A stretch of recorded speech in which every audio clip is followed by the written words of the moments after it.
Easy catch छोड़ा। हाँ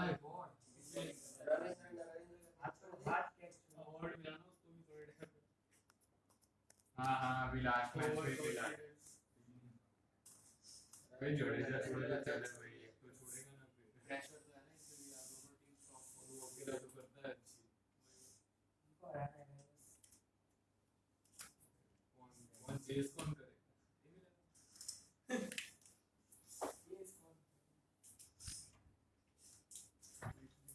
हाँ तो ये पिच पे 400 का टारगेट आ जाता है भाई मैं घर पे देखने नहीं जाऊंगा घर पे खेलने जाऊंगा अगर ऐसे तो टारगेट करके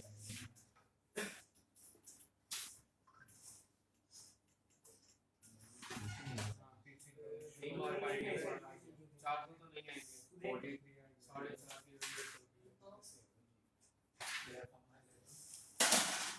इतना खेल रही है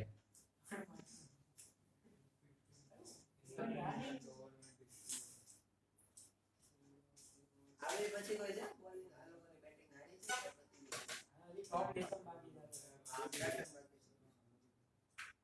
कॉन्वॉय चला गया किस्मत से मिल गया भाई वो आज ना हनुमान बन के भगा देता कौन और ये दोनों चले गया ये तो प्रेशर से है आई जगह पास से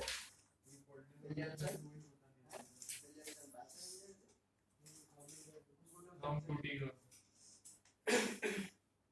और वाले तो बेचारा पूरी सीजन देखने ले रहा है दाएं खेल खेल पाए world cup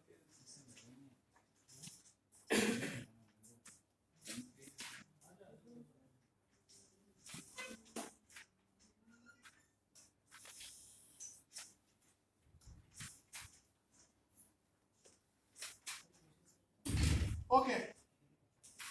Good afternoon, all of you. So see this subject fixed income, right? Fixed income we have just started. Yesterday, Madan sir would have covered very basic terms and some concepts. What has happened is, as compared to 23, in 2024 they have split chapters into subtopics. मतलब अभी जो तुमको chapters दिख रहे हैं ना, वो आप देखोगे ना फिक्स्ड इनकम में, तो दो दो तीन तीन पेजेस के मतलब चैप्टर्स बना दिए, ठीक है? तो ऐसे उससे कोई फर्क नहीं पड़ता है, राइट? बट ब्रॉडली स्पीकिंग आपका जो फिक्स्ड इनकम का सिलेबस है ना, उसमें बेसिक टर्मिनोलॉजी जो मनन सर करवा रहे हैं और वो चालू रहेगा, राइट? एक वो पार्ट है। फिर प्रैक्टिकल पार्ट, प्रैक्टिकल मतलब वैल्यूएशन और रिस्क एंड रिटर्न, मतलब जो कैलकुलेटिव पार्ट है वो ये सारे टॉपिक्स रहेंगे। फिर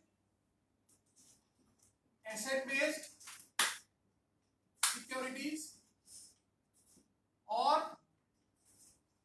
क्रेडिट रिस्क, ठीक है?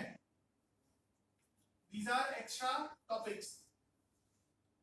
तो यहाँ पे क्या होगा कि बेसिक टर्मिनोलॉजी के अभी इन्होंने 3 या 4 चैप्टर्स कर दिए हैं, इसके तो पहले से ही 2-3 चैप्टर्स है ही। एसेट बैक्ड सिक्योरिटी में भी 3 या 4 डाल दिए हैं और क्रेडिट रिस्क में भी 3 आई थिंक स्प्लिट हो गए हैं। So what we are doing is we are starting with this, जो पूरा सिक्योरिटाइजेशन का कॉन्सेप्ट है और एसेट बैक्ड सिक्योरिटीज है, वो सारे चैप्टर्स हम स्टार्ट कर रहे हैं, ठीक है? तो go to that topic. Sir इतना introduction of fixed income valuation ये मुझे ये बोलो प्रैक्टिकल से वो પણ આ બુક માં એ ટોપિક પ્લાન છે ને હા કાકે બધું એમાંથી કરવાનું છે એટલે અડધું અડધું કરવાનું જે પ્રેક્ટિકલ પોર્શન છે ને એ 23 વાળો જ છે, પણ જે થિયરિટિકલ પોર્શન છે એ 24 માં છે। એટલે આ બે અમુક કરી નાખ हाँ 66 से स्टार्ट करेंगे। हाँ तो अभी जो नया आपका 24 वाला है reading 65 fixed income securitisation, go to that.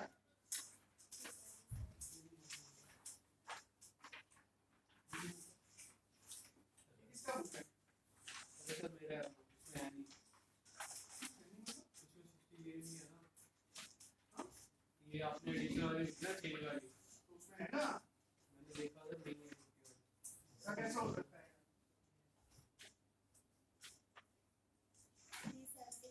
377 page 377 15 थी ना, reading 15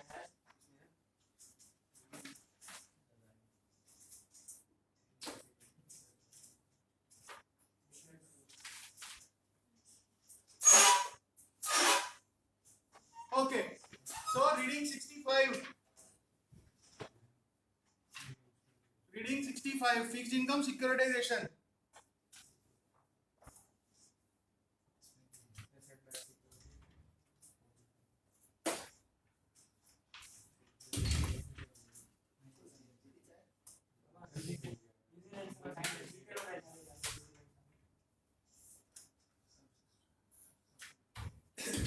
Okay, so this is a very interesting concept.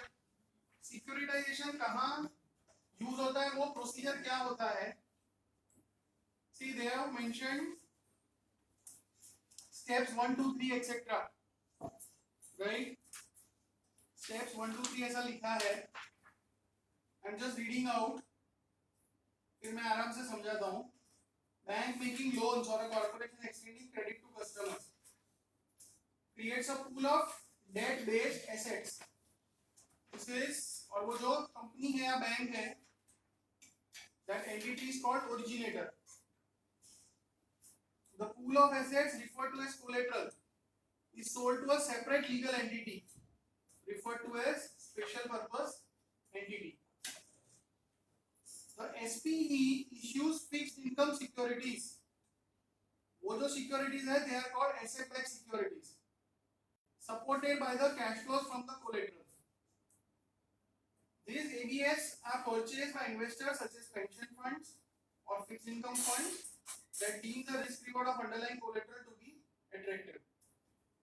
Securitization connects the owners of capital, मतलब investors, with those that require capital, मतलब borrowers, and removes the originating bank or corporation from the intermediation process.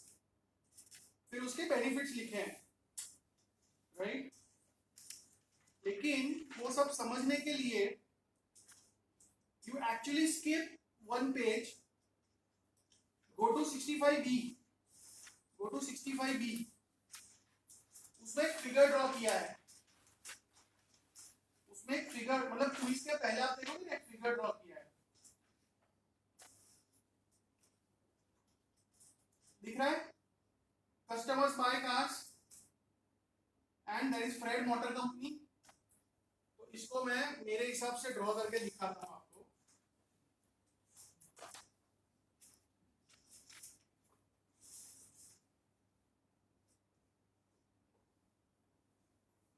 So what happens is, see suppose अपने देसी version करते हैं.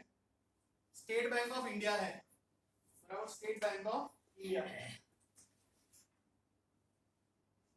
इस side borrowers है, बराबर, और एसबीआई और बोरोवर्स के बीच में रिलेशनशिप है, राइट? बोरोवर्स एंड इन लोगों ने कार का बोला है तो हम भी अज्यूम करते हैं सपोज कार लोन्स है, right?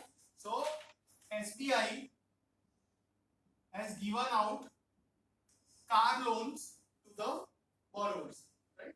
And let us say that 5,000 crores of car loans are outstanding at SBI, बराबर.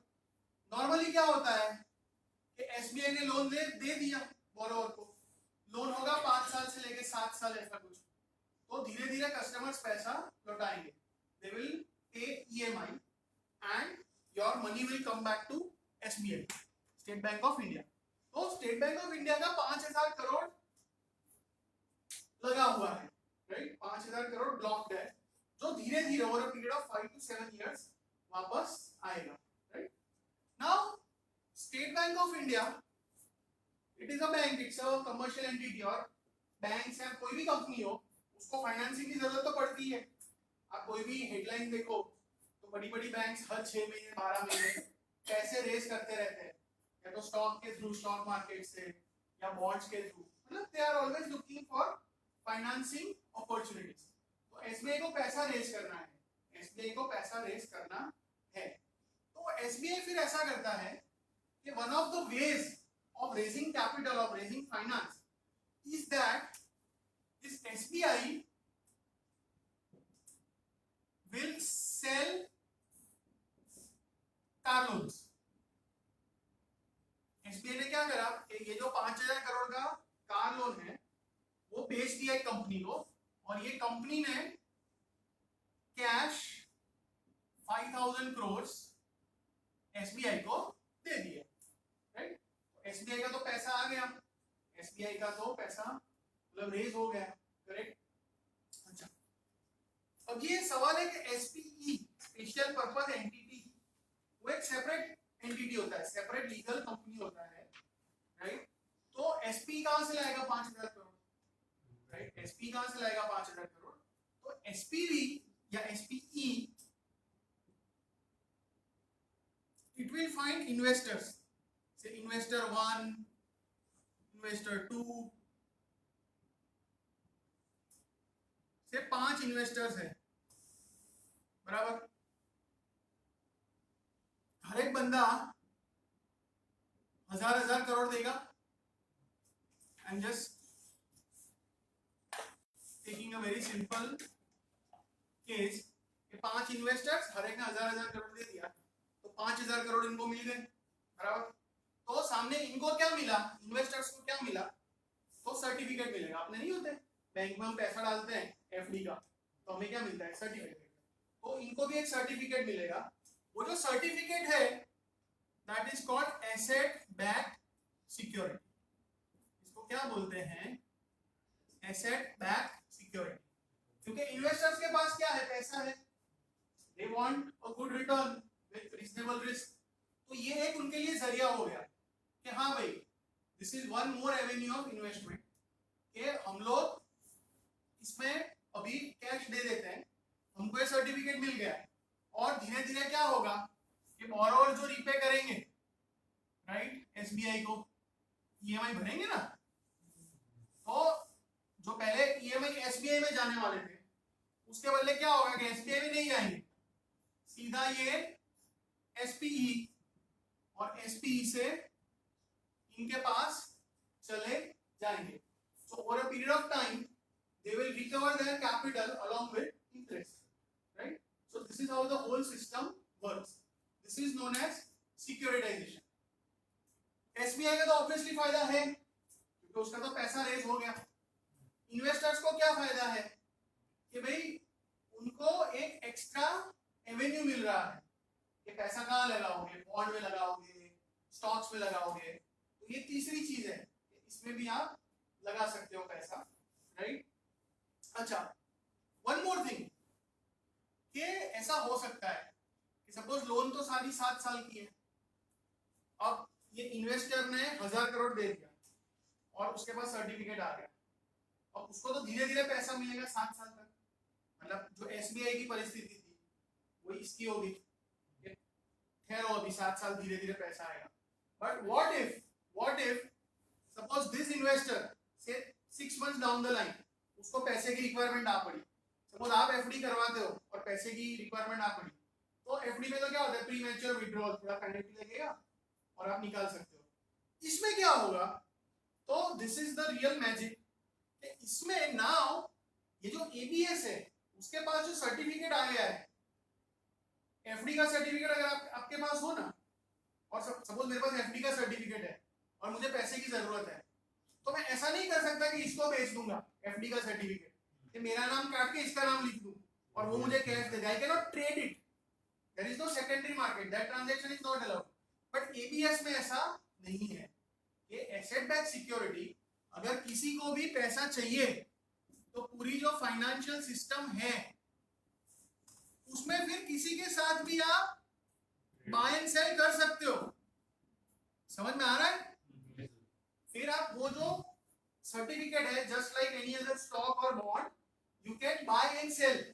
सो जो शुरू हुआ था कार लोन, वो क्या था इलिक्विड था, और जो एंड प्रोडक्ट है वो क्या है, लिक्विड है. So this is the real magic of securitization. It turns an illiquid asset into a liquid tradable asset, at least in the developed markets. India जैसे कंट्रीज में क्या होता है कि एबीएस में इनिशियल इन्वेस्टर हो जाते हैं, बट फिर उतना ट्रेडिंग सेकेंडरी मार्केट नहीं होता है. बाय करेंगे फिर अप टू मैच्योरिटी होल्ड कर लेंगे. जबकि यूएस यूके ये सब में ट्रेडिंग भी होता है, तो लिक्विडिटी भी ज्यादा है. ठीक है. हाँ, આમાં પ્રિન્સિપલ એસપી ને જાય ઈએમઆઈ નું જે અમાઉન્ટ છે એસપી ને જાય બધા ઇન્સ્ટોલમેન્ટ, દરેક instalment it contains principal as well as interest. वो सब जाएगा एसपी के पास, फिर एसपी डिस्ट्रीब्यूट कर देगा. ઓકે તો એસપી ની ઇન્કમ શું આવે? एसपी थोड़ा चार्ज रख लेगा, थोड़ा स्प्रेड रख लेगा. जैसे उसके पास आ रहा है 8, वो दे रहा है 7.9, ऐसा कुछ. राइट. अच्छा, दूसरी चीज कि why can't these investors directly deal with SBI? SPE की जरूरत क्या है? मैनेज करे नहीं, मैनेज इज आल्सो ओके, कर सकते हैं. उसका मेन आंसर ये है कि फ्रॉम अ रिस्क पर्सपेक्टिव देखो क्या होता है, ये जो इन्वेस्टर्स होंगे ना, जब वो पैसा डाल रहे हैं तो they will make a detail study of the car loans. ये बोलो 5,000 करोड़ की कार लोन्स है, मुझे बुक दिखाओ कौन कौन सी कार लोन है, कौन से स्टेट्स में है, किस तरह के बोरोवर्स हैं. They will do a good due diligence कि what is the quality of car loans, and investors are satisfied कि ये कार लोन बढ़िया क्वालिटी का है, ज्यादा कोई रिस्क है ही नहीं. So they are very sure about quality of 5,000 crore of car loans. वो लोग पक्के हैं. अब अगर वो डायरेक्टली एसबीआई के साथ डील करें तो ऐसा हो सकता है कि 5,000 करोड़ का जो कार लोन है ना, वो तो बढ़िया चल रहा है, नो प्रॉब्लम. बट एसबीआई तो बहुत बड़ा हाथी है, राइट. उसने तो बहुत सारे अलग अलग लोन्स किए होंगे, तो उसके कोई कॉर्पोरेट लोन्स है या एग्रीकल्चर में लोन्स है, वो सारे बैड लोन्स हो गए, राइट. और एसबीआई बैंकरप्ट हो गया. समझ में आ रहा है? और whatever reason एसबीआई बैंकरप्ट हो गया. तो अगर एसबीआई बैंकरप्ट हो गया तो ये इन्वेस्टर्स को नुकसान होगा. और बैंकरप्ट हो रहा है for something other than car loan. इन्होंने कार लोन तो बराबर स्टडी करा है, बट कोई और चीज में फंस गया एसबीआई, इसलिए बैंकरप्ट हो गया. जबकि अगर आपने एसपीई या एसपीवी भी बोलते हैं, स्पेशल पर्पस व्हीकल, अगर ये क्रिएट किया है तो क्या होगा कि वो जो 5,000 करोड़ का लोन है वो तो इसके पास है, एसपीवी के पास है. तो भले ये मर जाए बट इसको कोई फर्क पड़ेगा नहीं. मतलब this investors are getting a pure exposure to only those car loans. बाकी एसबीआई का कुछ उनको लेना देना नहीं है. So for this reason SPV is created. और ये जो एसपीवी या एसपीई होता है, it is also called bankruptcy remote vehicle. उसको बैंक्रप्सी रिमोट व्हीकल भी बुलाते हैं कि अगर बैंक्रप्सी हो जाती है तो ये रिमोट है, ये दूर है उससे, इसका कुछ लेना देना नहीं है. ठीक है. Online understood?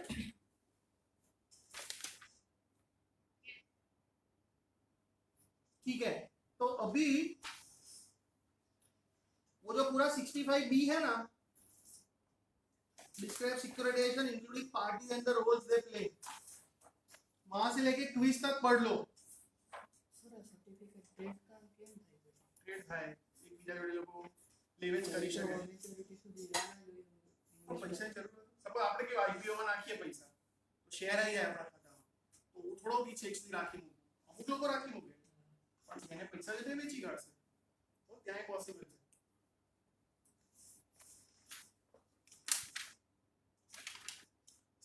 बी पूरा पढ़ लो.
कितना थे इन्वेस्टर से कंपनी हुई कि इंडिविजुअल कि भाई बोला था अभी वो सुनी लिया पेंशन फंड्स पर फिक्स्ड इनकम के फंड्स होते हैं, हेज फंड हो सकते हैं, बड़े बड़े इन्वेस्टर्स।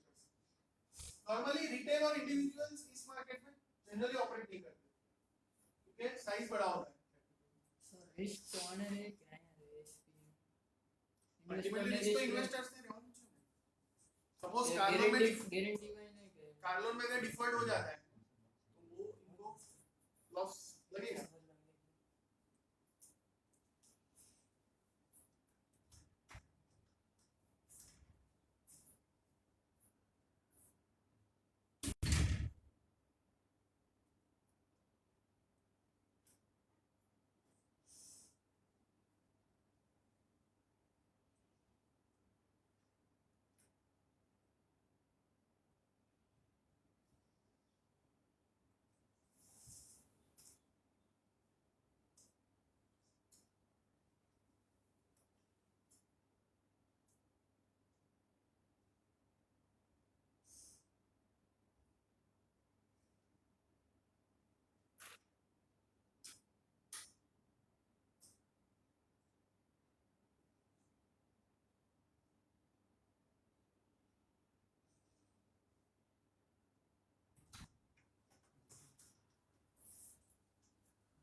पढ़ लिया?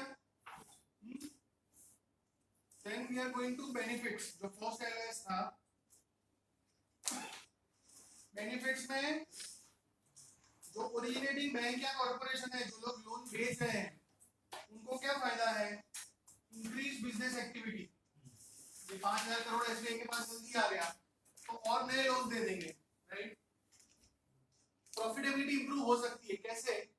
क्योंकि क्या होता है कि इसमें मैंने बताया ना कि एसबीआई है, उसको पैसे की जरूरत है तो डायरेक्टली तो बॉन्ड इश्यू कर ही सकता है, डायरेक्टली इन्वेस्टर को बॉन्ड इश्यू कर ही सकता है।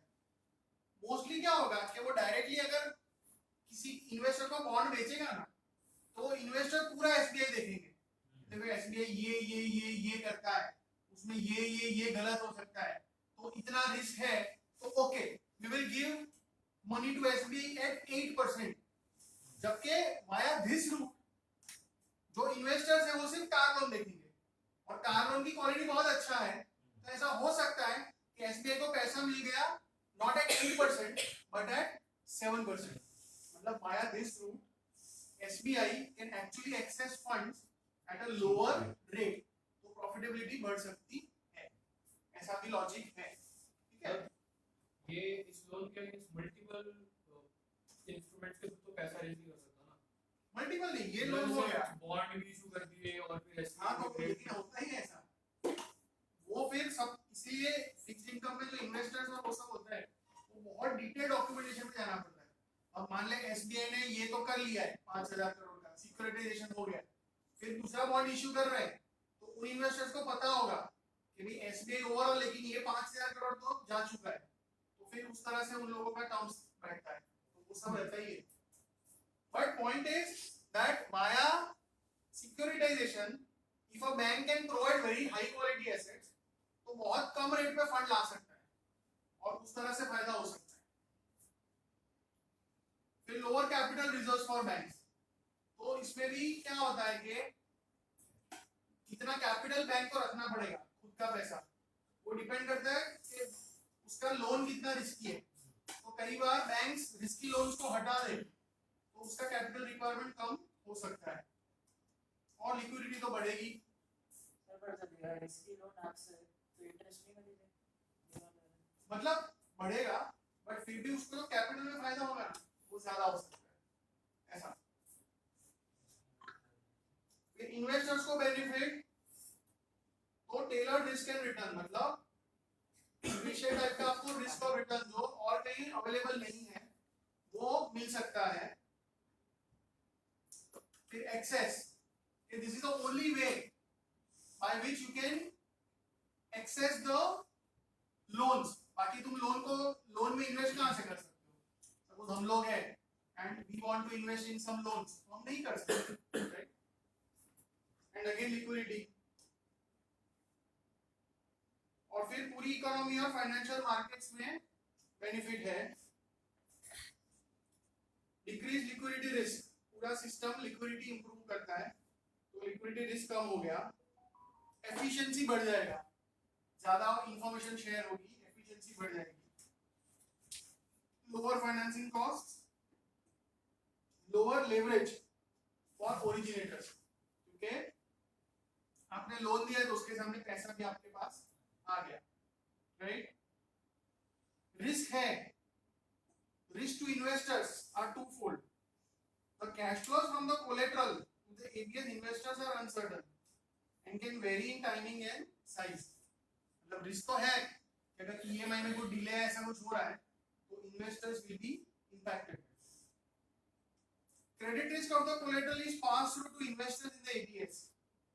Systemic buildup of credit risk in ABS can create risk for financial system, as shown by financial crisis of 2007-9. मतलब this is the biggest risk. If not done properly, जो risk पहले सिर्फ SBI का था, वो रिस्क अभी पूरे गांव में फैल गया है, right? Because now the entire financial system is exposed to the risk of loans that were originated by SBI. तो पूरा जो 7-9 का क्राइसिस था यूएस में, जो सब प्राइम लोन्स थे, कि बैंक्स ने जो लोन्स दिए थे, सब प्राइम मतलब लो क्वालिटी, ऐसे लोन्स दिए थे और फिर वो लोन्स में से ऐसा सिक्योरिटीज बना दिए थे, तो सिर्फ बैंक्स नहीं मरे, पूरा फाइनेंशियल सिस्टम मर गया या मरने वाला था, ठीक है?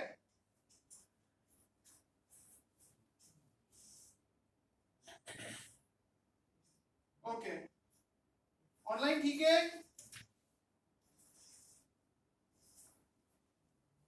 Online all of you?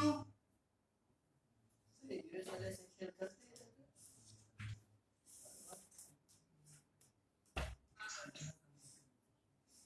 Fine, quiz देख लो।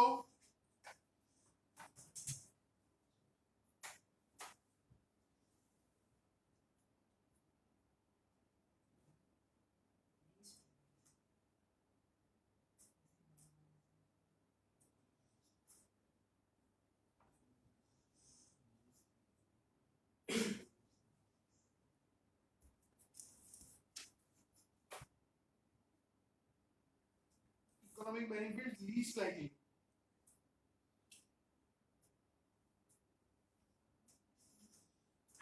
तो बी और सी तो बराबर है, ए, राइट?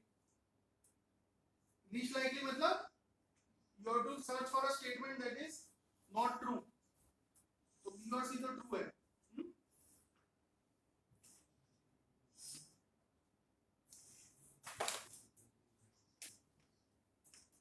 फिर जो इश्यूअर है, इश्यूअर ऑफ एबीएस, जो एबीएस इश्यू करता है वो तो कौन है? एसपीवी, एसपीवी है, एसपीवी।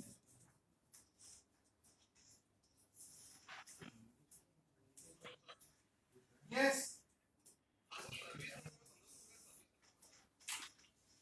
सॉरी શું કહે છે? સર્વિસર જે આમાં સર્વિસર એટલે જે આ પૈસા આપે છે ને, જો અહીંયા લખ્યું છે ઉપર,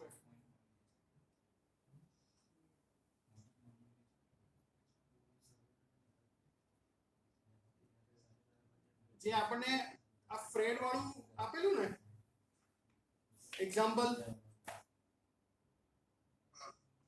એમાં જો જે થર્ડ બુલેટ છે ને, the servicer fred services the loan,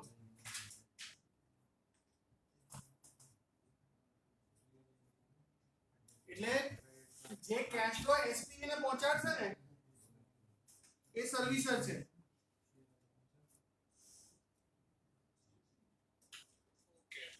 okay, હા, એટલે આ એક્ઝામ્પલમાં સેલર ને સર્વિસર એક જ છે.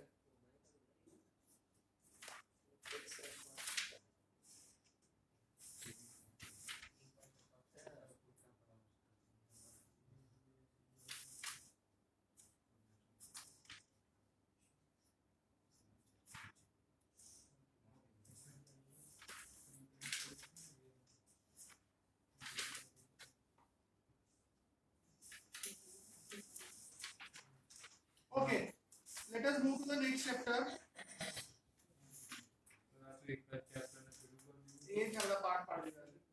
આ પેલું asset backed security.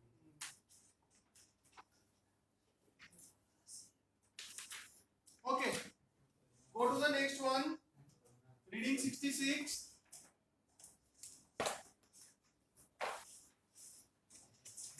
अच्छा, ये थोड़ा डाइग्रेशन है, मतलब एसेट बैक सिक्योरिटी और उसकी बात चल रही है, उसके बीच में कवर्ड बॉन्ड्स ला रहे हैं वो लोग. तो कवर्ड बॉन्ड्स क्या है? सो बेसिकली इतना समझो कि ये जो पूरा मैकेनिज्म था ना, उसमें ये जो एसेट्स थी ना, मतलब जो लोन्स थी ना, वो एक्चुअली अलग एंटिटी में ले जा रहे थे और उसके सामने बॉन्ड्स इश्यू कर रहे थे, राइट. लेकिन अगर कुछ हम ऐसा अरेंजमेंट करें कि ये जो 5,000 करोड़ की लोन्स है वो रहेगी तो एसबीआई में ही, लेकिन फिर भी जो बॉन्ड्स इश्यू कर रहे हैं वो ये कार लोन के सामने ही कर रहे हैं. मतलब इन्वेस्टर्स को बोल रहे हैं कि देखो आप हमको पैसा दो, आपकी सिक्योरिटी में क्या है, तो बोले ये 5,000 करोड़ के car loans, that is your security. मतलब एसपीवी नहीं बना रहे हैं, डायरेक्ट एसबीआई और इन्वेस्टर्स कर रहे हैं, तो उसको कवर्ड बॉन्ड बोलते हैं. आई थिंक यूरोप के कुछ कंट्रीज, जर्मनी वगैरह में ये काफी पॉपुलर है. और मतलब वहां पे ऐसा बोलते हैं कि वहां पे इन्वेस्टर्स इसको इसलिए प्रेफर करते हैं कि अगर कुछ गलत हो जाए, कि कार लोन्स बहुत ज्यादा डिफॉल्ट हो जाए, तो फिर एसबीआई का भी उनको एक्स्ट्रा हेल्प मिल सकता है पैसे रिकवर करने में. ठीक है, so that is the concept of covered bonds. Practically है, સર પણ risky भी नहीं. रिस्क भी है कि पूरी एसबीआई का रिस्क लगेगा, राइट, बट डिपेंड्स डॉक्यूमेंटेशन. और बेसिकली इन सब में क्या होता है कि कंट्री का जो लीगल सिस्टम है Okay. वो कैसे काम करता है और किसको ज्यादा प्रोटेक्शन दे रहा है, उस पर भी काफी कुछ चीजें मतलब डिपेंड करती है. ડોક્યુમેન્ટેશન માં એવું બી હા. હોઈ શકે ને કે ઇન્વેસ્ટર ને ખાલી Yes. એ આખો એક્સેસ ઇન્વેસ્ટર ને છે હા, એમ. કે ક્રાઇસિસ આવે तो SBI पहले તો બી 5,000 हाँ, એમને જ જાય. correct. और इसीलिए आप पढ़ोगे ना तो उसमें लिखा है ड्यूअल रिकोर्स. ड्यूअल रिकोर्स मतलब वही कि अगर कुछ खराब होता है तो कार लोन तो है ही, प्लस एसबीआई का ओवरऑल जो स्ट्रेंथ है वो उसमें भी से हेल्प भी करेगा ऐसा. recover. ठीक है, तो फर्स्ट दो पैराग्राफ पढ़ लो.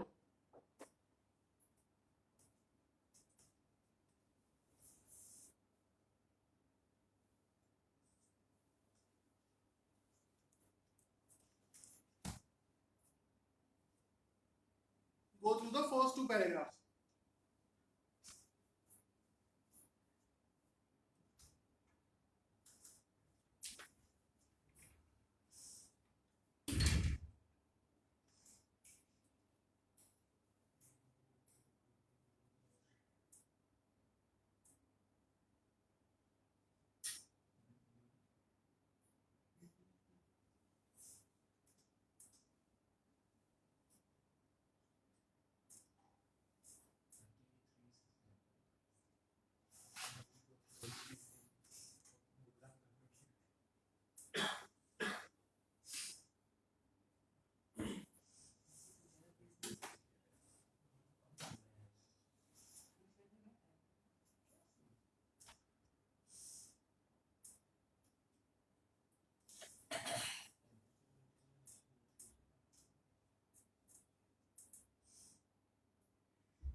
डन। सर एक बार डुअल रिकॉर्ड समझाएंगे?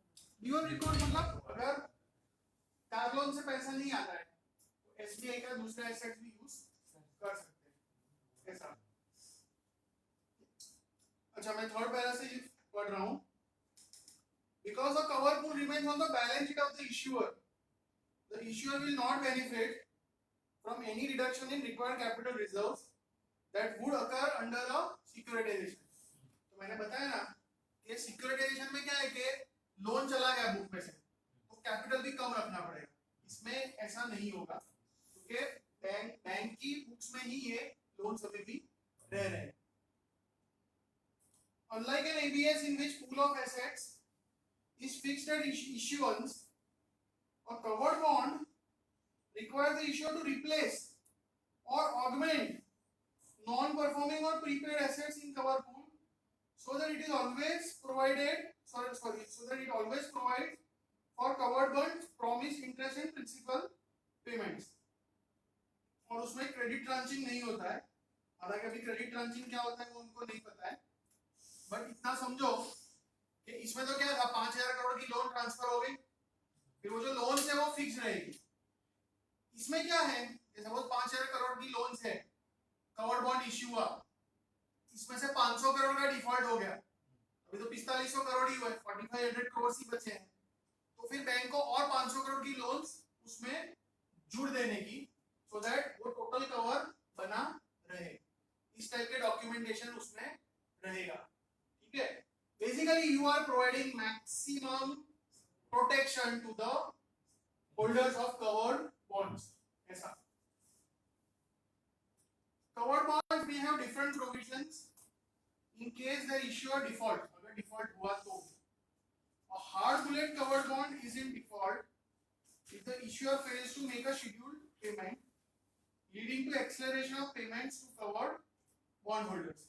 मतलब हार्ड बुलेट कवर्ड बॉन्ड होगा तो जैसा ही एक कुछ मिस हो गया तो जो इन्वेस्टर्स को पूरा पैसा एक साथ वापस मांग सकते हैं, जबकि सॉफ्ट बुलेट में जो ओरिजिनल शेड्यूल मैच्योरिटी है उसमें कुछ पोस्टपोनमेंट हो सकता है by as much as a year, effectively postponing default and associated payment acceleration.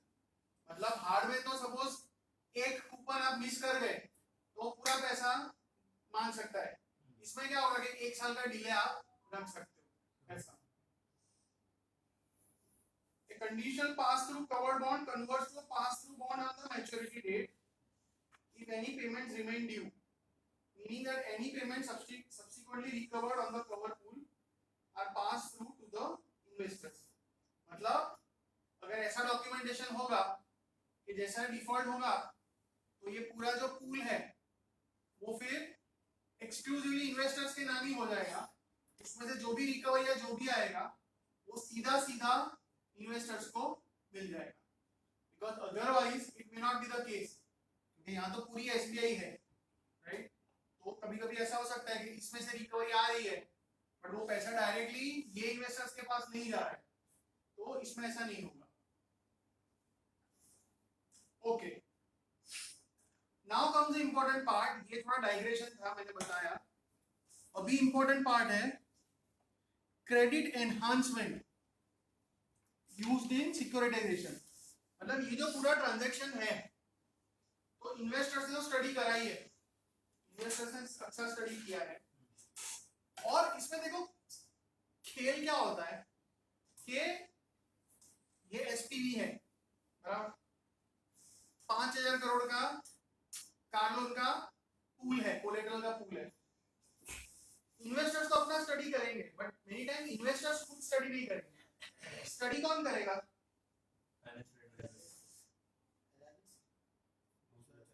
अपने मूवी देखने जाते हैं, क्या देखते हैं पहले?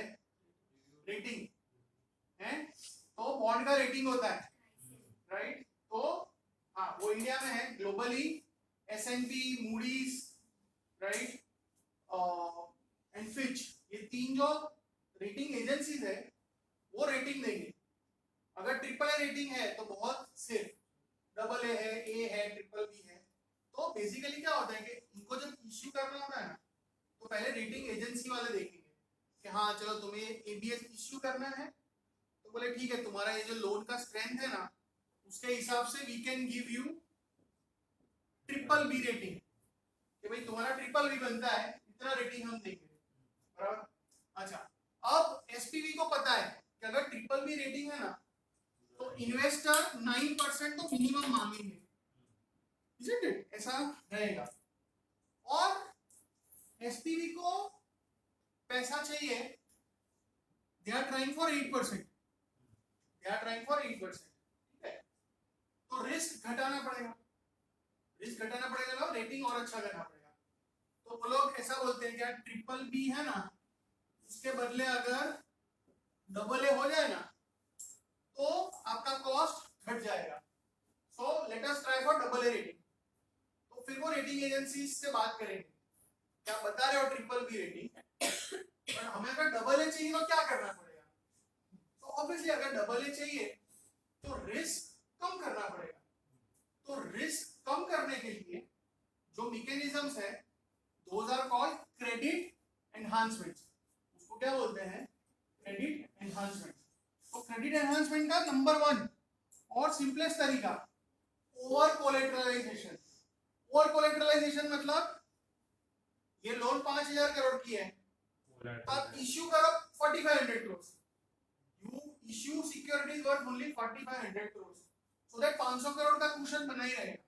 ये पहले 500 करोड़ अगर डिफॉल्ट होता है, 10% डिफॉल्ट होता है 5,000 में से 500, तो कोई इन्वेस्टर को कोई प्रॉब्लम होगा नहीं। So that can reduce the risk, that is over collateralisation. फिर एक्सेस स्प्रेड, मतलब हमारी बात नहीं हुई कि इसके पास 8% आ रहा है, वो दे रहा है 7.9, तो 0.1 अपने पास रखा है, तो वो जो एक्स्ट्रा स्प्रेड है 0.1 वाला, उसमें से कुछ पार्ट ऐसा रिजर्व जैसा रखो कि अगर कुछ डिफॉल्ट होता है तो इसने जो पैसा बचाया है उसको यूज करेंगे to make up for the default. तो that is another method, right. तो ये दो पढ़ लो। फिर आता है क्रेडिट ट्रांचिंग, वो जरा इंपॉर्टेंट है, मैं समझाता हूं। पहले दो पढ़ लो, ओवर कोलेटरलाइजेशन और एक्सेस स्प्रेड तक पढ़ लो।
Okay, now we move to credit tranching. तो क्रेडिट ट्रांचिंग समझने के लिए इसको थोड़ा टाइडी कर देते हैं।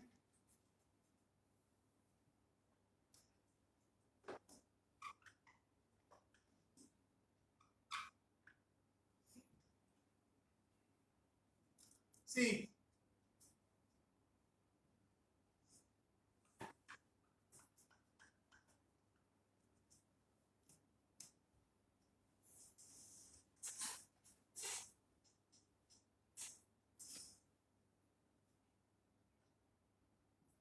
तो ये जो क्रेडिट ट्रांचिंग है ना, वो सिक्योरिटाइजेशन में दूसरा एक एकदम हिट आइडिया था, जिसके कारण ये वाइडली पॉपुलर हो गया, राइट। इन्होंने क्या किया कि ओरिजिनल अपना क्या था, 5,000 करोड़, 5 इन्वेस्टर्स, मतलब हर एक का 1,000 करोड़, बराबर। Now suppose there is a 10% loss, मतलब डिफॉल्ट हो गया, बराबर। 5,000 का 10%, मतलब 500 करोड़ का डिफॉल्ट हो गया, 10% लोन, पैसा वापस नहीं आ रहा है। तो नॉर्मली तो क्या होगा कि सबको 100 करोड़ का लॉस लगेगा, isn't it? 100 crore, 100 crore and 100 crores. मतलब all the investors will equally bear the loss logically. हर एक को 100 करोड़ का लॉस लग जाएगा, which is fine, वो तो है। लेकिन किसी ने क्या आइडिया करा कि इसके बदले अपने अगर ऐसा रूल बना दे, बराबर, कि ये 5 टाइप के इन्वेस्टर्स हैं, राइट, 5 टाइप के इन्वेस्टर्स, 5 अलग अलग इन्वेस्टर्स हैं। Suppose let us make a rule कि पहले 300 करोड़ अगर लॉस होता है ना, तो सब इन्वेस्टर 5 को ही लगेगा, समझ में आ रहा है। Let us make a rule कि अगर 300 करोड़ तक का लॉस जाता है तो सिर्फ इन्वेस्टर 5 को वो लॉस एब्जॉर्ब करना पड़ेगा, समझ में आया। मतलब अगर 50 करोड़ का लॉस हुआ तो इसका पैसा कटेगा, इन्वेस्टर 1 2 3 4 को कुछ नहीं, राइट। 200 करोड़ हुआ, इसका पैसा कटेगा, 300 करोड़ हुआ, इसका पैसा कटेगा। हाँ, अगर 300 करोड़ से ऊपर जाता है, राइट, सो लेट अस से इन्वेस्टर 3 एंड इन्वेस्टर 4, राइट, वो नेक्स्ट 200 करोड़ का लॉस बेयर करेंगे, ठीक है। मतलब अगर 300 करोड़ तक का लॉस है तो सिर्फ ये 5 वाला मरेगा, 300 से ऊपर जाएगा 500 करोड़ तक, सपोज 400 करोड़ का लॉस हुआ, तो 300 करोड़ इसके गए और फिर इनके मिला के 100 करोड़ जाएंगे। 500 करोड़ का लॉस गया तो 300 करोड़ इसके गए और इनका मिला के और 200 करोड़ जाएगा, राइट। तो ऐसा रूल बना दिया। इन्वेस्टर 1 2 को कब लॉस बेयर करना पड़ेगा, लॉस बियॉन्ड 500 करोड़, कि अगर 5,000 करोड़ के पोर्टफोलियो में 500 करोड़ से ऊपर लॉस जाता है तभी इनकी बारी आएगी, समझ में आ रहा है। मतलब ये सबसे सेफ हुआ, ये सबसे रिस्की हुआ और ये बीच में हुआ। हाँ, तो इसके कारण क्या होगा कि ये जो सबसे सेफ है उनको AAA AA रेटिंग मिल जाएगा और उसका इंटरेस्ट रेट कम होगा, और ये जो बिल्कुल रिस्की है उसको एकदम खराब रेटिंग या रेटिंग ही नहीं होगा, राइट, और उसको सबसे ज्यादा रिटर्न भी मिलेगा। इससे क्या है कि मार्केट में अलग अलग टाइप के इन्वेस्टर्स होते हैं, जिसको ज्यादा रिस्क रिटर्न लेना है वो ये करेगा और जिसको कम करना है वो ये करेगा।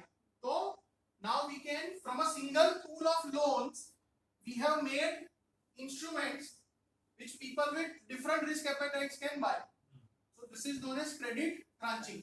जिसको कम रिस्क लेना है कम ले, ज्यादा रिस्क और ज्यादा कमाना है तो वो ऐसा करे। तो इसका मतलब है क्रेडिट ट्रांचिंग। हाई रिस्क होगा उसका इंटरेस्ट रेट मतलब कूपन हाई होगा, right. So now with this in mind आप पूरा पढ़ो वो, और ये जो अलग अलग कैटेगरी बता दी ना, मैंने तो ऐसे ही 1 2 3 लिखा है, राइट। उसको ट्रांच बोलते हैं। Tranche is a French word for slice. तो दिस इज क्रेडिट ट्रांचिंग, कि आपने अलग अलग क्लासेस बना दिए, किसी का कम रिस्क, किसी का ज्यादा रिस्क। ऑनलाइन समझ में आया?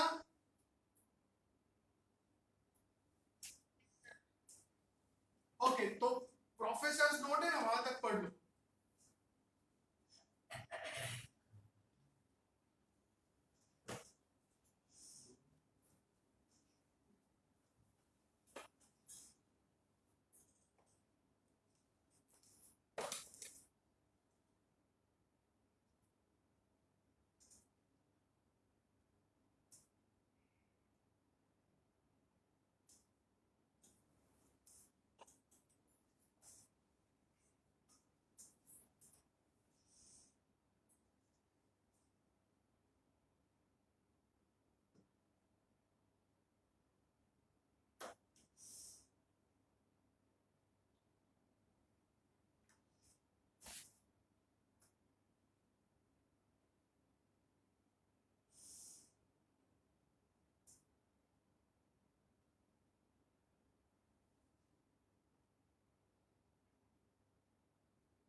आराम से पढ़ो, कुछ भी नहीं समझ में आता है मुझसे पूछो।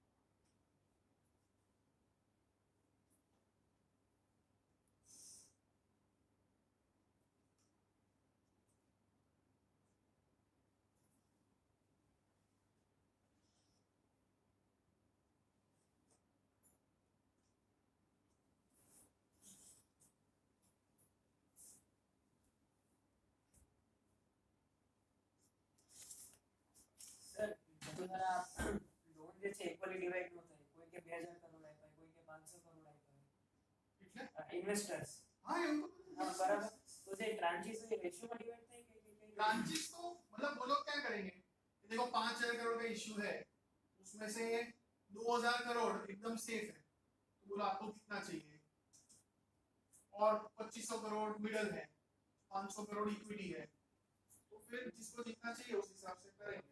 हाई इक्विटी मतलब जो हाई टिकट साइज है उसको भी वो लोग डिवाइड कर सकते हैं कि थोड़ा इसमें ये ब्रांच में हाँ यस यस, सपोज मैं थोड़ा ऊपर ऊपर वाला ट्रांच लूं, थोड़ा तू 500 ले वो ऐसा कर 500 ले सकता हूँ, रिटर्न कम वो available है। और जनरली ये जो नाम होते हैं सीनियर मतलब एकदम कम रिस्क, सबऑर्डिनेट मतलब ज्यादा रिस्क, और उसमें भी ये जो एबीसी होता है तो वो भी अल्फाबेटिकली, ए मतलब सबसे कम रिस्क, बी ज्यादा रिस्क, सी और ज्यादा रिस्क, ऐसा। और नॉर्मली जो एकदम सेफ होता है उसको सीनियर बोलते हैं, बीच वाले को मेजेनाइन बोलते हैं, और लास्ट वाले को जनरली इक्विटी ट्रांच बोलते हैं, जो सबसे ज्यादा रिस्की है।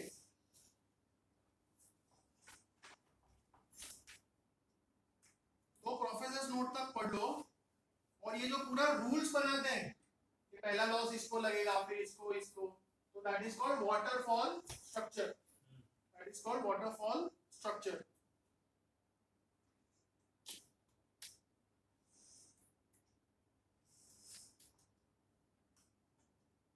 और फिर लास्ट पैरा में पढ़ रहा हूं कि जब तक ट्रांच रिमेन्स आउटस्टैंडिंग तो उसको उसका कूपन पेमेंट मिलता रहेगा। Say an investor purchase $10 million face value of tranche B, जिसमें एमआरआर प्लस 1.5% है और एमआरआर 4% है, तो 5.5% 10 मिलियन का आपको मिलता रहेगा, right. If default in the collateral pool amount to 50 million, तो फर्स्ट 30 million सी एब्सॉर्ब कर लेगा, और फिर जो 20 मिलियन है वो बी को लगेगा। तो बी का 80 मिलियन था आउटस्टैंडिंग, उसमें से 20 मिलियन लॉस लगेगा, मतलब now it will become 60 million, right. तो वो लॉस इसको लगेगा, और 8 का 6 हो गया, तो उसी तरह जो आपका 5.5% है वो 8 मिलियन के बदले 6 मिलियन पे अभी आपको मिलेगा, ठीक है।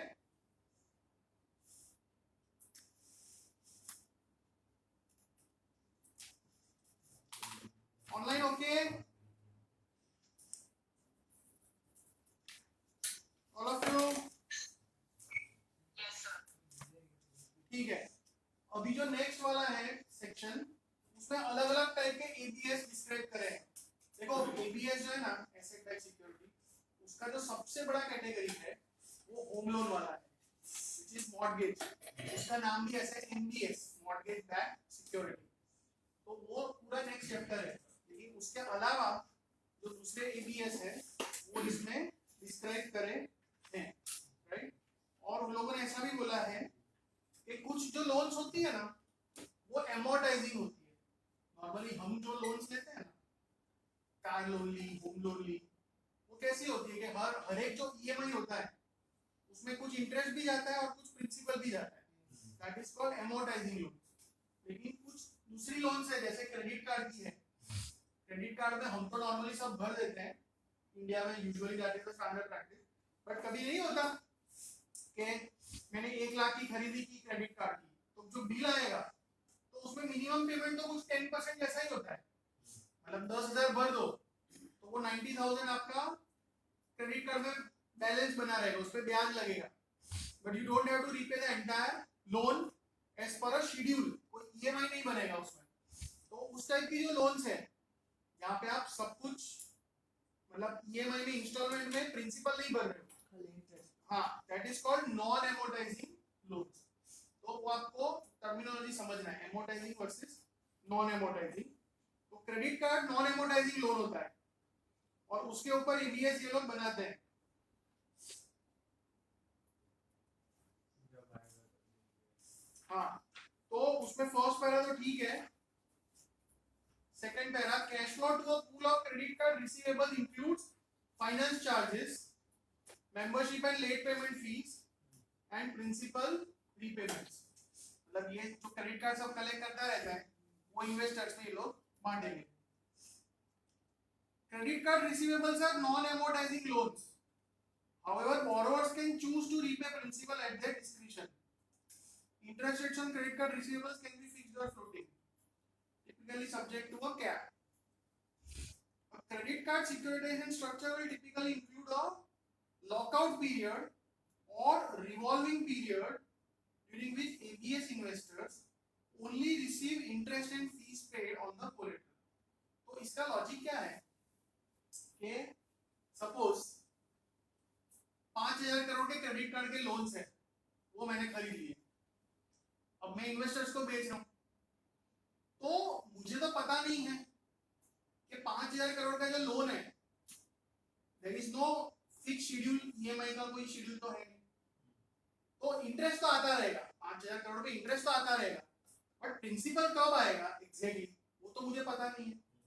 तो मैं क्या करूंगा कि मैं जब इन्वेस्टर्स को बेचता हूं ना, तो मैं ऐसा बोलूंगा कि देखो मैं आपको बेच रहा हूं क्रेडिट कार्ड एबीएस, लेकिन जो पहला साल है वो लॉकआउट पीरियड रहेगा, कि पहले साल में मैं सिर्फ ब्याज दूंगा आपको, प्रिंसिपल नहीं दूंगा, because I am not certain कि कब आएगा, एक साल हो जाएगा फिर कुछ कुछ पैसे आने लगेंगे ऑटोमेटिकली, तो फिर मैं इन्वेस्टर्स को देने लगूंगा। बट क्रेडिट कार्ड में because there is no certainty, तो पहले ऐसा लॉकआउट पीरियड डाल देते हैं कि जिसमें आप सिर्फ इंटरेस्ट दोगे, प्रिंसिपल नहीं दोगे। अच्छा, आपने इन्वेस्टर्स को तो बोल दिया कि लॉकआउट पीरियड है, बट विद इन 1 ईयर कुछ कस्टमर्स ऐसे हो सकते हैं कि जो पूरा लोन भर देंगे, ऐसा तो हो ही सकता है ना। तो ये लोग क्या करेंगे कि अगर कोई ऐसा कस्टमर आता है, मैंने मेरे इन्वेस्टर्स को बोला 1 साल तक प्रिंसिपल नहीं दूंगा, सिर्फ इंटरेस्ट दूंगा, 5,000 करोड़ था, लेकिन उसमें से 500 करोड़ लोगों ने लौटा दिया, तो मैं क्या करूंगा कि 500 करोड़ का नया क्रेडिट कार्ड रिसीवेबल खरीद लूंगा, so that my pool remains at 5,000 crore. मतलब अगर लॉकआउट पीरियड में रीपेमेंट आने लगता है तो उतना ही मैं एक्स्ट्रा खरीद लूंगा, so that my card receivable pool remains constant. तो ये एक चीज ध्यान में रखने जैसा है। तो अभी पढ़ लो, अभी एंड तक पढ़ लो, सोलर एबीएस तक पढ़ लो, प्रोफेसर नोट का कोई मतलब नहीं है।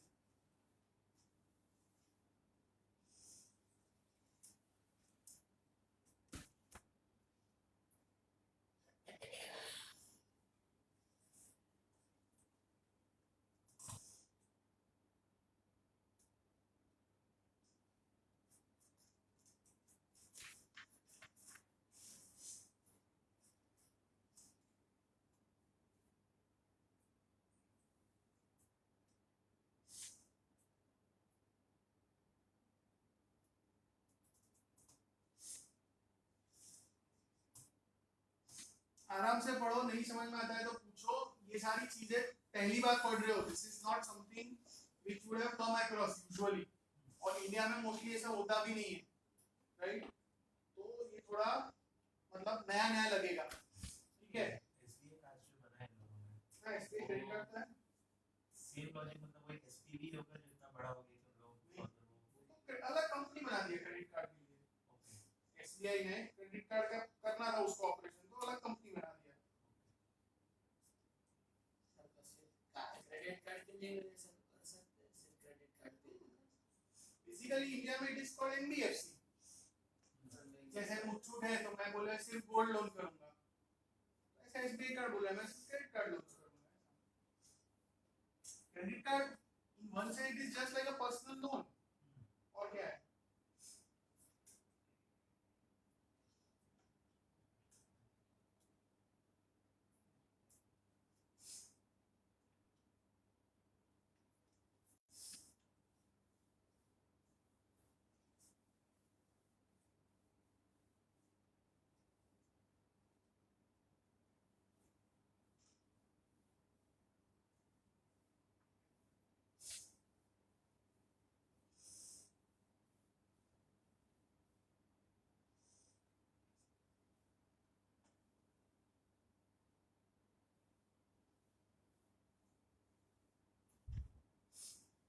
बोलो पढ़ा? हाँ पढ़ लो, लास्ट पैरा पढ़ लो।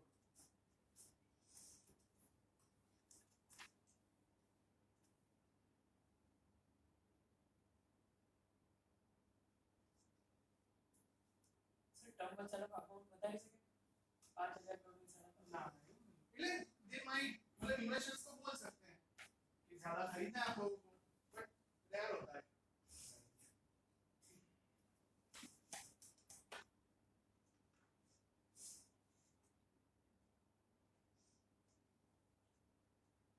ठीक है, फिर ये सोलर एबीएस 2024 में ही आया है, ये नया है, 2023 तक नहीं था। ओके साथ में पढ़ते हैं। Okay so solar ABSs are backed by loans to homeowners wishing to finance the installation of solar energy system to reduce their energy bill। Simple सी बात है, right? अपने यहाँ भी सोलर रूफटॉप सब लगवाते हैं। I think 80-90% people take loans, देते ही हैं, तो वो लोन का भी लोगों ने सिक्योरिटाइजेशन कर दिया। मतलब इतना एडवांस फाइनेंशियल सिस्टम है वहाँ पे कि ये जो रिसीवेबल्स है लोन्स वाले, इसका भी सिक्योरिटाइजेशन कर दिया। सर इंडियन मार्केट का टाइम है सर नाम याद हाँ सिक्योरिटाइजेशन सोलर मतलब हाँ और अगर अभी गवर्नमेंट प्रोजेक्ट इंप्लीमेंट कर दे और सब्सिडी वगैरह प्रोवाइड करे, सब्सिडी तो दे ही रहे हैं ना, लेकिन सवाल है कि वो लोन का सिक्योरिटाइजेशन क्यों करना है? हाँ और लोन इंडिया में तो ले भी नहीं कितना लोग को। Some people may not go for loan. These loans are offered by specialist finance companies or the financing subsidiaries of solar energy companies. Solar ABSs are attractive to investors focused on ESG. तो आजकल ESG काफी vogue में है, तो उसके कारण भी ये चला है। मतलब किसी को अगर ऐसा फील गुड करना है कि देखो मैं इन्वेस्ट कर रहा हूँ, उससे लोन्स मिल रही है, किनको? तो बोले जिनको सोलर सिस्टम्स डालने हैं, तो बोले I am doing my bit for the environment, right? ठीक है, सब करेंगे तो फिर सबको करना पड़ेगा, it's like that. Solar loans themselves can be secured on the solar energy system itself or on the homeowner's property as a junior mortgage, providing extra security to ABS investors. How you are? ये पीछे से खींच लिया। Internal credit enhancement methods such as over collateralization, excess spread, subordination मतलब tranching are common in these structures. Solar loans are usually made to homeowners with good credit scores who are saving on energy bills through installing solar systems, so credit risk is low. However, solar ABSs are relatively a new asset class, yet to be tested through a full credit cycle. Many solar ABS have a pre-funding period, which allows the trust to make investment in solar-related loans for a fixed time period after raising funds through issuing the ABS. This period allows ABS structure to invest in a larger, more diversified pool of solar-related investments. मतलब basically क्या होता है कि चलो नक्की तो कर दिया कि 5,000 करोड़ करने के हैं और इन्वेस्टर से पैसा भी दे दिया, बट अगर वो 5,000 करोड़ आप 1-2 महीने में डिप्लॉय करने जाओगे तो you cannot be certain of loans, quality of loans, but if you take say 6 to 12 months तो अच्छे अच्छे लोन्स मिलेंगे, उसमें इन्वेस्ट करेंगे ऐसा। ठीक है, और जो लास्ट है वो सीडीओ है। तो सीडीओ बेसिकली हमने कॉन्सेप्ट तो ये जो ट्रांचिंग का करा ना वही चीज है, राइट, कि अलग अलग ट्रांच बना देंगे जिसमें रिस्क रिटर्न अलग अलग है। Let us see, CDO is a structured security issued by SPE for which collateral is pool of debt obligations. When the collateral securities are corporate or emerging market debt, they are called CPO. CLO are supported by portfolio of leveraged bank loans. Unlike the ABSs we have discussed, CDOs do not rely solely on payments from a static collateral pool to meet obligations from issuing securities. What sets CDOs apart from regular ABS is that CDOs have a collateral manager who dynamically buys and sells security in collateral pool to generate the cash to make promised payments to investors. मतलब ये जो था ना हमारा simple structure even tranche वाला, उसमें जो collateral का पूल था ना वो स्टैटिक था कि एक बार हो गया तो हो गया, राइट। जबकि सीडी और इसमें क्या होगा, ये जो लोन है ना, पूल है लोन का, वो लोन कोई मैनेजर होगा एक्सपर्ट जो खरीद बेच करता रहेगा। मतलब सपोज ओवरऑल वैल्यू 5,000 करोड़ रखेगा, बट उसको अगर कोई बहुत सस्ता लोन मार्केट में मिल रहा है तो वो खरीद लेगा, इसमें कोई महंगा अच्छा भाव मिल रहा है तो बेच देगा। मतलब ये सब कर करके that manager will try to maximize the returns for all class of investors. That is the basic part about CDO, right? उसका कॉमन नाम है CDO। अगर ये सब लोन्स है तो उसको CLO बोलते हैं, अगर ये सब लोन के बदले बॉन्ड है अलग अलग तो फिर उसको CBO बोलते हैं ऐसा। CDOs issued subordinated tranches in similar fashion to ABS, मतलब ट्रांचिंग तो होगा, and structure must be able to offer attractive return on the lowest rank equity tranche after accounting for required yields on the more senior CDO tranches। वो तो है ही, enough return देना पड़ेगा तो ही लोग अट्रैक्ट होंगे। Before 79 financial crisis, CDOs were based on a wide variety of underlying collateral. Since the crisis, CDO structures have become less complex and more stringent requirements have been placed on the quality of collateral, क्योंकि उस time बहुत losses इसमें गए थे। Collateral today comprise mostly leveraged loans, hence most common form of CDO is the CLO। और उसमें 3 types है, एक cash flow CLO, payments are generated through cash flow on the underlying collateral, एक collateral में जो पैसा आ रहा है उससे इन्वेस्टर्स को दे रहे हैं। फिर market value, so payments are generated through trading the market value of underlying collateral. मतलब मैंने बताया ना बहुत एग्रेसिवली खरीद बेच करते रहेंगे। एंड सिंथेटिक में वो लोग एक दूसरी टाइप का डेरिवेटिव कॉन्ट्रैक्ट यूज करते हैं। ये जो CDS लिखा है ना, लिखा नहीं है बट डेरिवेटिव कॉन्ट्रैक्ट जो है ना उसका नाम है CDS, क्रेडिट डिफॉल्ट स्वैप। तो उसका यूज करके ये कैश फ्लो जनरेट करते हैं। अब वो एग्जैक्टली क्या डेरिवेटिव है वो सब पढ़ेंगे डेरिवेटिव्स में, but just remember it is based on some derivative. और जो कोलेटरल होता है उसका it is subject to a series of pre-specified tests to protect CLO investors। मतलब पहले ही चेक कर लेते हैं कि भाई 5% डिफॉल्ट हुआ तो सब सेफ रहेंगे कि नहीं रहेंगे, अगर स्लो डाउन आया, इकोनॉमी स्लो हो गई, ऐसा सब टेस्ट करते रहते हैं। और रिस्क घटाने के लिए coverage of payment obligation by cash flow from the collateral, फिर हर एक ट्रांच के लिए ओवर कोलेटरलाइजेशन करो, और डाइवर्सिफिकेशन करो. Limitations on the amount of CCC rated debt in the collateral pool. ये जो pool है collateral का, उसमें एकदम घटिया क्वालिटी के लोन्स ज्यादा ना डाल दे, उसका ध्यान रखते हैं. ठीक है, देख लो, क्विज देख लो ऑनलाइन. ठीक है,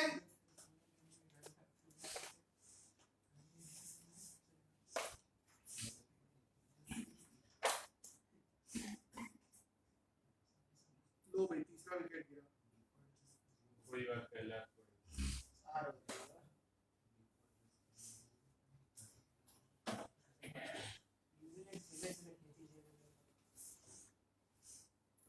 है. टॉप से तो आ जाता 300 मार देंगे फिर टेन बॉल आके फुटबॉल खेलेगा. नहीं, बट पिच है कैसी, रन वाली है कि रन? स्टार्टिंग में तो डैब करते सर थे ग्राउंड से ज़्यादा जस्मीन बुमराह पहली ओवરમાં જ વિને બહુ સારું રન અને હજી તો સ્ટેન્ફોર્ડ એટલે થોડું ऊपर एक्स्ट्रा में बॉल आके ऑफ स्टंप भी निकलती है. પહેલો બોલ આખો અંદર એવું કહેતા હોય વરસાદની પૂર્ણ પૂરી છે.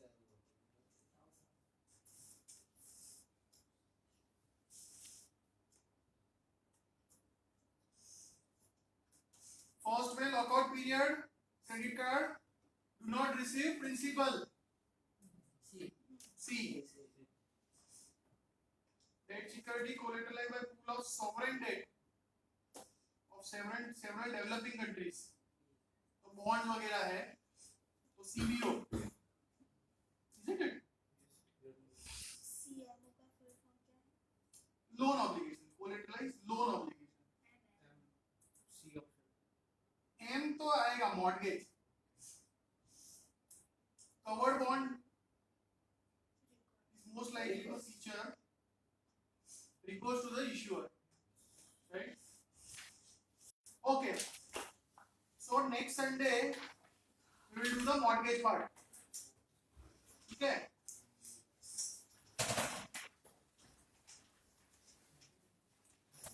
Online buy.